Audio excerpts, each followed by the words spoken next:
समस्या कुछ नहीं है, गुंडों से आप मेरे को मरवा नहीं देना। सर मेरे ऐसा मत करिए, ऐसा नाराज मत करिए। ऐसे कौन से गुंडे आ रहे हैं?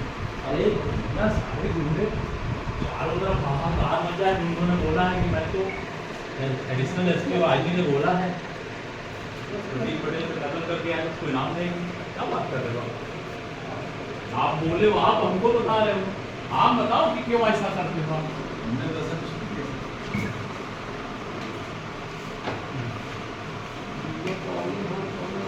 मऊगंज विधायक प्रदीप पटेल एडिशनल एसपी मऊगंज के सामने हुए नतमस्तक, गुंडों से बचाने के लिए हुए दंडवत। जी हम आपको बता दें कि पुलिस अधीक्षक कार्यालय मऊगंज में उस समय अफरा तफरी का माहौल निर्मित हो गया जब मऊगंज विधायक प्रदीप पटेल अचानक अतिरिक्त पुलिस अधीक्षक मऊगंज अनुराग पांडे के ऑफिस में पहुंच गए, जहां वह सीधे दंडवत होते हुए फर्श पर लेट गए और गुंडों से बचाने का अनुरोध करने लगे।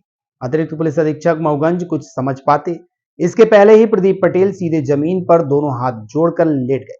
उसके बाद वह सीधे पुलिस अधीक्षक कार्यालय मऊगंज रचना ठाकुर के पास पहुंचे, जहां उन्होंने एक पत्र सौंपते हुए मऊगंज जिले में नशा कारोबारियों के खिलाफ कार्रवाई करने की मांग की। पुलिस अधीक्षक मऊगंज रचना ठाकुर ने प्रेस कॉन्फ्रेंस में इसकी जानकारी दी। एसपी ने बताया कि विधायक पटेल के द्वारा एक पत्र सौंपा गया है जिसमें नशे के कारोबारियों के खिलाफ कार्रवाई की मांग की गई है।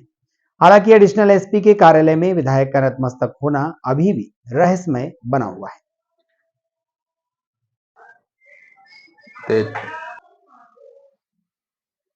सर आपकी सरकार होते हुए ऐसी कौन सी विसंगति आ गई कि आपको रीवा आईजी और रजिस्टर मऊगंज को दंडवत प्रणाम करना पड़ा? देखिए, हमारी सरकार ने तय किया है कि पूरे प्रदेश में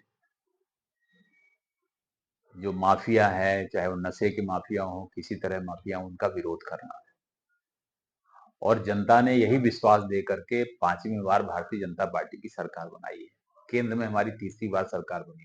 केंद्र की सरकार भी इन माफिया और नशाओं का विरोध करती है, प्रदेश की सरकार भी करती है। यहाँ के स्थानीय जो नशा के कारोबारी हैं, अवैध जो कारोबार करते हैं, कोरेक्स, गांजा और नशीली दवाइयों का जो व्यापार करते हैं, वो यहाँ का, मैं विधायक हूँ, मैं भी संरक्षण नहीं दे सकता, हमारे सांसद भी संरक्षण नहीं दे सकते, मंत्री भी संरक्षण नहीं दे सकते। इसलिए इन लोगों ने यहाँ के आईजी और यहाँ के एडिशनल एसपी को अपना मोहरा बनाया और इनके संरक्षण में काम शुरू कर दिया। और इसलिए मैंने इनको मैंने कई बार बोला, 1 बार, 2 बार, 4 बार लिख के दिया, मैंने डीजी को भी लिख के दिया, इनको भी कई बार लिख के बताया, सबको मालूम है, मगर ये कुछ नहीं। अब ये बताइए कि एक जगह पे 13-13 पुलिस के कर्मचारी 3-3 गाड़ियों के साथ जाते हैं छापा मारने और गुंडा लोग उनको, अवैध कारोबारी लोग उनको मारते हैं, जान से मारने तक का किया। आज एक एसआई वहां जिसका ऑपरेशन हुआ भर्ती है। अगर ऐसी स्थितियां होंगी तो जब सरकार का अभियान, जो नशा विरोधी अभियान है, जो चल रहा है, जो इसको, ये अवैध जो नशे के कारोबार, उसको समूल खत्म करने का जो हमारे मुख्यमंत्री और प्रधानमंत्री का उद्देश्य है, उसको पूर्ति अगर नहीं हो रही और उसमें अगर बीच में कोई कर्मचारी गड़बड़ करेगा तो हम उसको छोड़ेंगे नहीं। और हमने विशेष अनुरोध के साथ कागज दिया है, हमने पहले भी बताया है और आज भी बता रहे हैं।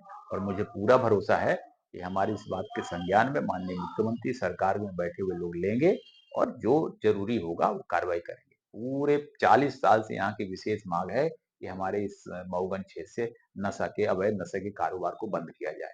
मैंने पिछले 5 साल में लड़ाई लड़ी है, इसीलिए मेरे ऊपर भी 3 बार जानलेवा हमला हुआ है, आप सब लोगों को मालूम भी होगा।